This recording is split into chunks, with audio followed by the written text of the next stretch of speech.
But we begin with the breaking news. A major U.S. ally facing bloody chaos right now in Pakistan. Ambulances are carrying away the dead and the wounded after a pair of shattering explosions ripped through crowds in Karachi. They had gathered to welcome back the former Prime Minister, Benazir Bhutto, returning from 8 years of exile. She was hustled to safety, but more than 110 people are dead, twice as many are wounded, and those numbers could go up. Let's go to our State Department correspondent, Zain Verji. She's watching this story for us. Zain, what happened? Wolf, a triumphant return home turned deadly. A deadly suicide bombing strikes around midnight as former Prime Minister Benazir Bhutto's motorcade slowly weaved through the streets of Karachi amid thousands of supporters and tight security. Video footage at the scene showed the carnage, bodies strewn all over the road. One of Bhutto's aides traveling with her described the chaos. Suddenly we were struck from the left of the truck. There was a huge explosion and we all fell on each other.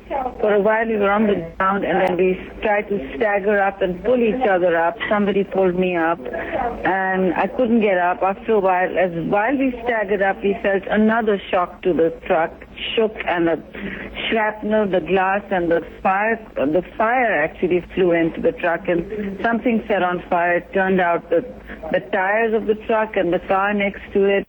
Security forces shuttled her away immediately. She's now safe at home. Pakistani officials say Bhutto was warned to delay her return because of threats to her life. Many Pakistanis were bitterly opposed to a deal she made to share power with President Pervez Musharraf, allowing her to return after an 8-year exile. In an interview with CNN before taking off from Dubai, Bhutto said she knew she was a potential target. I'm aware of the threats for my security, and this has been discussed with General Pervez Musharraf. I'm also writing him a letter, and I'm mentioning the hidden hands, who will be responsible if any untoward action happens. The Pakistani government has been holding an emergency meeting tonight about what happened and about what to do with Bhutto's security. Wolf? This is an Islamic country, Pakistan, with a nuclear arsenal. They have nuclear bombs. Right now, President Musharraf in charge. He's working with the U.S. in the war on terror. But the great fear from the U.S. is if that nuclear arsenal should get in the hands of Islamic fundamentalists, extremists, the Taliban, or al-Qaeda. What's the U.S. reaction to this carnage on the streets of Karachi tonight?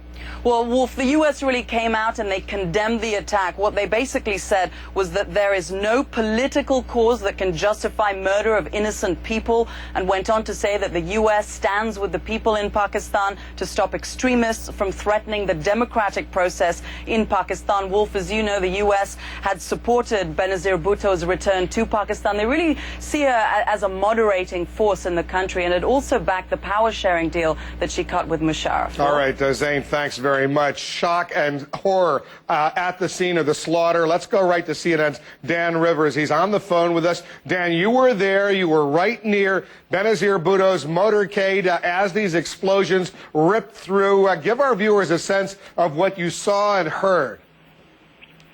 Well, we arrived about 15 minutes after the explosion to horrendous scenes, Wolf, with the dead and injured scattered across the roads, burnt-out remains of one vehicle, which looks as if it was the seat of the explosion, probably only 20 feet away from the bus that was carrying Benazir Bhutto, and all around chaos, really, as dozens of ambulances and police vehicles arrived to ferry away the injured to hospital and pick up the bodies and the pieces of bodies.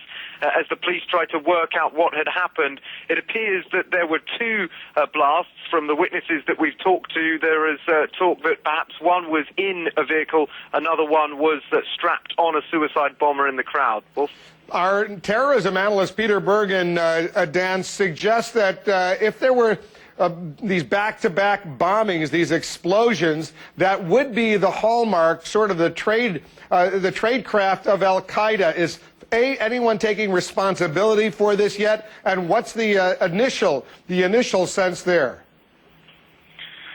Well, I think certainly that seems a very likely possibility, although there was also a very clear threat from one of the local Taliban leaders on the border with Afghanistan in South Waziristan, one of these lawless tribal areas. Batullah Masood is the leader in question. He said his suicide bombers would be waiting for Benazir Bhutto when she came back, and that threat was taken extremely seriously.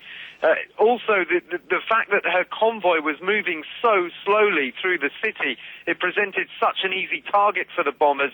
It was going slower than a walking pace, really, and was mobbed by thousands of her supporters. The police and army hadn't really managed to control the crowd. They weren't held back at the side of the road. They were allowed to come right up to the side, as we saw when we were there filming earlier on, right up to the side of the vehicle. And it was really impossible for the police to prevent this happening. It was going so slowly. They knew the route. The route was well known right the way through the city, and it had taken some 12 hours just to get a couple of kilometers from the airport. So in a way, it was a kind of sitting duck target for them. It was extremely easy for them to hit. Shocking indeed. All right, Dan, stand by. Thank you very much. Benazir Bhutto returned to Pakistan knowing that many inside her homeland did not want her back. She said terrorists feared her return and cited threats against her life. I spoke with Benazir Bhutto here in the Situation Room in Washington only the other day about the dangers she faced. Listen to this.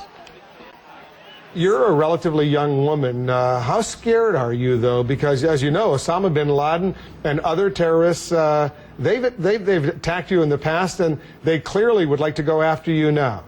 Yes, of course they would like to go against me. There's a lot at threat because under military dictatorship an anarchic situation has developed which the terrorists and Osama have exploited. They don't want democracy. They don't want me back. They don't want a woman to be the Prime Minister of Pakistan either. And they don't believe in women governing nations. So they will try to plot against me, but these are risks that must be taken. I'm prepared to take them. Benazir Bhutto also told me she fully understands the dangers out there. She's prepared to take risks for her country. We're going to stay on top of the story, more on it coming up later this hour. Let's check in with Jack Caffrey.